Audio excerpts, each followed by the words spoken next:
আসসালামু আলাইকুম। আমি ইমাম। আপনারা শুনছেন ইমামের শব্দগল্প। ইমামের শব্দগল্পে আপনারা আজকে শুনবেন নবম দশম শ্রেণীর বাংলা সাহিত্য বই থেকে আনিসুজ্জামানের লেখা প্রবন্ধ আমাদের সংস্কৃতি। সংস্কৃতি বলতে আমরা সাধারণত সাহিত্য, শিল্প, নৃত্য, গীতবিদ্যা বুঝে থাকি। এগুলো সংস্কৃতির অপরিহার্য অঙ্গ। তবে এগুলোই সংস্কৃতির সবটা নয়। সংস্কৃতি বলতে মুখ্যত দুটো ব্যাপার বোঝায়: বস্তুগত সংস্কৃতি আর মানস সংস্কৃতি। ঘরবাড়ি, যন্ত্রপাতি, আহার বিহার, জীবনযাপন প্রণালী এসব বস্তুগত সংস্কৃতির অন্তর্গত। আর সাহিত্যে, দর্শনে, শিল্পে, সঙ্গীতে মানসিক প্রবৃত্তির যে বহিঃপ্রকাশ ঘটে তাকে বলা যায় মানস সংস্কৃতি। বস্তুগত আর মানস সংস্কৃতি মিলিয়েই কোনো দেশের বা জাতির সাংস্কৃতিক পরিচয় ফুটে ওঠে। বাংলাদেশে আমরা যে সংস্কৃতির উত্তরাধিকার বহন করছি তা অনেক পুরনো। এই সংস্কৃতির কিছু বৈশিষ্ট্য প্রতিবেশী দেশগুলোর সঙ্গে মেলে, কিছু বৈশিষ্ট্য আলাদা করে শনাক্ত করা যায়। নৃতাত্ত্বিক বিচারে, কৃষিভিত্তিক অর্থনীতির বিকাশে, ধর্মানুপ্রেরণায়, বর্ণপ্রথায়, উৎপাদন পদ্ধতির অনেকখানিতে বাঙালি সংস্কৃতির মিল পাওয়া যাবে গোটা উপমহাদেশের সঙ্গে। বাংলা ভাষা ইন্দো ইউরোপীয় গোষ্ঠীর ভাষা। এই গোষ্ঠীর অন্য ভাষা ছড়িয়ে আছে উপমহাদেশের উত্তরাঞ্চলে। বাংলার অনেক রীতিনীতিরও মিল খুঁজে পাওয়া যায় সেই এলাকায়। আবার ধান, তেল, হলদি, পান সুপারির ব্যবহারে মিল পাওয়া যায় দক্ষিণাঞ্চলের সঙ্গে। সেলাই ছাড়া কাপড় পরার বিষয়েও বেশি মিল ওই এলাকার সঙ্গে। এর কারণ বাংলার আদি জনপ্রবাহ ছিল প্রাক আর্য নরগোষ্ঠী সম্ভূত।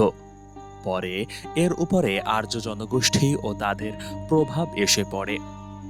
সে প্রভাব এত তীব্র ছিল যে তাই দেশজ উপকরণে পরিণত হয়।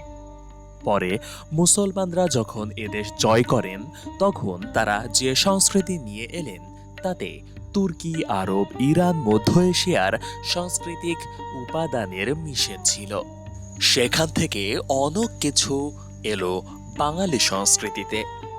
তারপর এদেশে যখন ইউরোপীয়রা এলেন তখন তারা এদেশের সংস্কৃতির সঙ্গে যোগ ঘটালেন আরও একটি সংস্কৃতির।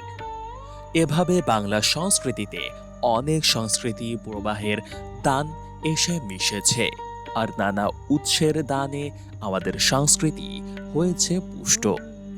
বাংলার প্রকৃতি ও ভৌগোলিক অবস্থান আমাদের সংস্কৃতিতে দান করেছে স্বাতন্ত্র্য। ভৌগোলিক বৈশিষ্ট্যের দরুন বাংলার বিভিন্ন রাজত্ব যেমন স্থায়িত্ব লাভ করতে সমর্থ হয়েছে, তেমনি বাংলার এই বিচ্ছিন্নতার ফলে ধর্মমতের ক্ষেত্রে বিদ্রোহ ও উদ্ভাবন দেখা দিয়েছে। বাংলার সাহিত্য সঙ্গীতের ক্ষেত্রে প্রকৃতির বৈচিত্র্যের প্রভাব লক্ষ্য করা যায়। সর্পদেবী মনসার মাহাত্ম্য গান ভিত্তি করে লেখা মনসামঙ্গল কাব্যের উদ্ভব পূর্ববঙ্গের জলাভূমিতে। পশ্চিমবঙ্গের রুক্ষ মাটিতে বিকশ বৈষ্ণব পদাবলীর। নদীমাতৃক পূর্ববঙ্গে ভাওয়ালি গানের বিস্তার। শুষ্ক উত্তরবঙ্গে ভাওয়াইয়ার, আর বাংলার পশ্চিমাঞ্চলে কীর্তন ও বাউলের। শিল্প সামগ্রীর লভ্যতাও প্রকৃতির উপর নির্ভরশীল। তাই বাংলার স্থাপত্যে পাথরের চেয়ে ইট আর মাটির প্রাধান্য। মৃৎফলক এখানকার অনন্য সৃষ্টি। বাংলার ভাস্কর্যেও মাটির প্রাধান্য, আর সেই সঙ্গে দেখা যায় এক ধরনের সামগ্রীর উপরে অন্য ধরনের সামগ্রীর উপযোগী শিল্প সৃষ্টির প্রয়াস। অন্য দিক দিয়ে বিচার করলে দেখা যাবে যে বাংলার মানস সংস্কৃতি প্রধানত আশ্রয় করেছে সাহিত্য ও সঙ্গীতে, আধ্যাত্ম চিন্তা ও দর্শনকে। শিল্প হলেও স্থাপত্য, ভাস্কর্য ও চিত্রকলার ক্ষেত্রে বাংলার দান আছে, কিন্তু বিজ্ঞান ও গণিতের সাধনার তেমন ঐতিহ্য বাংলায় গড়ে ওঠেনি। ফলিত বিজ্ঞানের একটি ক্ষেত্রে আয়ুর্বেদ শাস্ত্রে বাংলার একটা ভূমিকা ছিল, কিন্তু তাও ছিল সীমাবদ্ধ। প্রযুক্তির ক্ষেত্রে বাংলার অগ্রগতি দেখা দিয়েছিল মূলত কারুশিল্পে। তবে শতাব্দীর পর শতাব্দী ধরে এই কারুশিল্প বিকশিত হলেও এর প্রযুক্তিতে বৈপ্লবিক কোনো পরিবর্তন ঘটেনি। প্রযুক্তির ক্ষেত্রে অনেক পরিবর্তন হয়েছে ইংরেজ আমলে। প্রযুক্তি বাংলার নিজস্ব সৃষ্টি নয়, আন্তর্জাতিক ক্ষেত্র থেকে ধার করা। বাংলার সাংস্কৃতিক স্বাতন্ত্র্য পরিস্ফুট হতে থাকে খ্রিস্টীয় সপ্তম অষ্টম শতাব্দী থেকে। এই স্বাতন্ত্র্য দেখা দেয় শাসন ব্যবস্থায়, সামাজিক জীবনে ও অর্থনৈতিক ক্ষেত্রে। বাংলা ভাষা, সাহিত্য ও লিপির বিকাশ সে স্বাতন্ত্র্যকে অর্থপূর্ণ করে তোলে। বহিরাগত মুসলমানরা এদেশ জয় করেন ত্রয়োদশ শতাব্দীর শুরুতে। মুসলমান শাসকেরা বাংলা ভাষা ও সাহিত্যের পৃষ্ঠপোষকতা করে তার বিকাশে সহায়তা করেন। ষোড়শ শতাব্দীর শেষে মুঘলরা বাংলাদেশ জয় করেন। মুঘল আমলে বাংলা ভাষা ও সাহিত্য আগের মতো রাষ্ট্রীয় পৃষ্ঠপোষকতা লাভ করেনি। তবে একটা বৃহত্তর পরিবেশের সঙ্গে তখন বাংলার সংস্কৃতির যোগ ঘটে। তারপর 18 শতকের মধ্যভাগ ইংরেজ শাসন প্রবর্তিত হলে যোগাযোগের পরিধি আরও বিস্তৃত হয়। বিশ্ব সংস্কৃতির সঙ্গে বাংলার যোগ সাধিত হয়। ওই সময় পর্যন্ত বাংলাদেশে উচ্চবর্গের সংস্কৃতির সঙ্গে নিম্নবর্গের সংস্কৃতির কিছু কিছু ভেদ ছিল। কারুশিল্পের ক্ষেত্রে ভেদটা খুব চোখে পড়ে।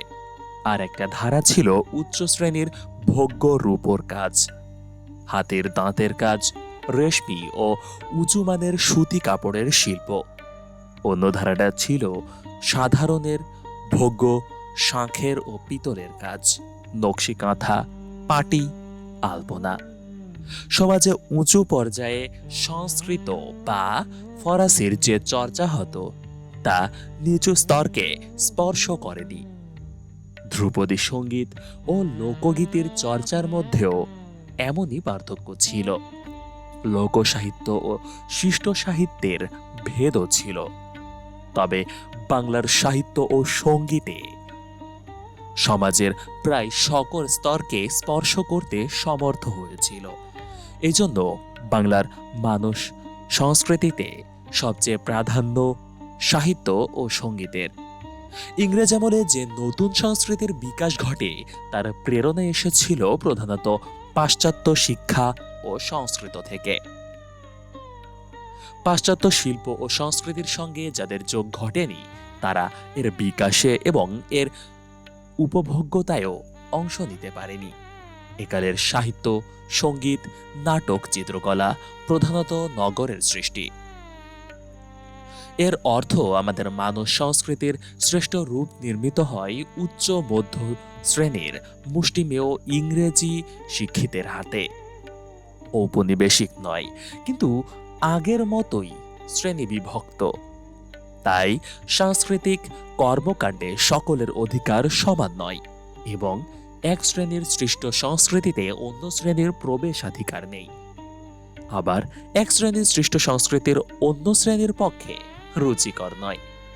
সমাজের বৈপ্লবিক পরিবর্তন না হলে এ অবস্থার কোনো বদল আশা করা যায় না। 18 শতক পর্যন্ত বাংলার সংস্কৃতিকে এক অর্থে ধর্মমুখী বলা যায়। বৈষ্ণব সাহিত্য ও মঙ্গল কাব্য, ইসলাম ধর্ম বিষয়ক রচনা ও নবী জীবনী, কীর্তন বা শ্যামা সঙ্গীত তার উদাহরণ। এমনকি আধ্যাত্ম তত্ত্বশ্রিত প্রণয়োপাখ্যানও এর মধ্যে ধরা যায়। তবে এক্ষেত্রে কয়েকটি বিষয় লক্ষণীয়। প্রথমত, বাংলার সাহিত্য ও সঙ্গীতে নানা ধর্ম সম্প্রদায়ের বক্তব্য একই সঙ্গে স্থান পেয়েছে।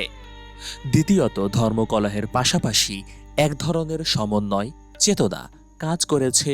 যোগ ও সুফিবাদের সমন্বয় আর বাউল গান তার মধ্যে বিশেষ উল্লেখযোগ্য। তৃতীয়ত, এর সব ক্ষেত্রেই শেষ পর্যন্ত ধর্মীয় বস্তুর চেয়ে বড় হয়ে উঠেছে মানবিকতা। বৈষ্ণব কবিতা ও আধ্যাত্মিক প্রণয় কাহিনী তত্ত্বের চেয়ে প্রেম কাহিনী রূপেই আধৃত হয়েছে। মঙ্গল কাব্যে দেবতার চেয়ে বড় হয়ে উঠেছে মানুষ। অবৈষ্ণব কবি রাধাকৃষ্ণ বিষয়ক পদ লিখেছেন, অমুসলমান কবি লিখেছেন কারবালা কাহিনী। এই মানবিকতাকে যদি বাঙালি সংস্কৃতির একটা মুখ্য প্রকাশ বলে গণ্য করি, তাহলে 19-20 শতকের বাংলা সংস্কৃতিতে সেই মানববাদের বিচিত্র রূপ প্রত্যক্ষ করি। পুরনো ধারার সংস্কৃতিতে সামাজিক অন্যায়ের বিরুদ্ধে কিছু প্রতিবাদ আছে। একালের সংস্কৃতিতে অন্যায়ের বিরুদ্ধে বিদ্রোহের কথা সরবে শোনা যায়। এই দিক দিয়ে দেখলে আমাদের সংস্কৃতির প্রবাহমান ধারায় মানব কল্যাণ ও সামাজিক ন্যায়ের প্রতি সুস্পষ্ট পক্ষপাত ফুটে উঠেছে। আমাদের সংস্কৃতির বিচিত্র রূপ নিয়ে যেমন আমাদের গর্ব করতে পারি, তেমনি তার ভাববস্তুও আমাদের গর্বের বিষয়। শেষ হলো আমাদের আজকের আয়োজন।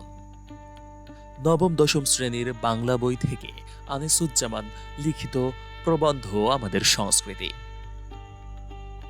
বাংলাদেশের সংস্কৃতিতে বিভিন্ন ধরনের জাতি, ধর্ম এবং বিভিন্ন মানুষের মনস্তাত্ত্বিক সংস্কৃতির এবং ধর্মীয় সংস্কৃতির মিশ্রণ ঘটেছে। এসব কথা আমাদের সব সময় মাথায় রাখা প্রয়োজন এবং সেই অনুযায়ী সংস্কৃতির জন্য আরো বেশি বেশি করে কাজ করে যাওয়া প্রয়োজন।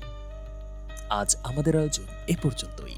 খুব শীঘ্রই আপনাদের সাথে অন্য কোনো আয়োজন নিয়ে দেখা হবে। এতক্ষণ পর্যন্ত আপনাদের সাথে কণ্ঠে ছিলাম আমি ইমাম হোসেন, আর আপনারা শুনছিলেন ইমামের শব্দ গল্প। ভালো থাকবেন, সুস্থ থাকবেন এবং অবশ্যই ইমামের শব্দ গল্পের সাথেই থাকবেন। আল্লাহ হাফেজ।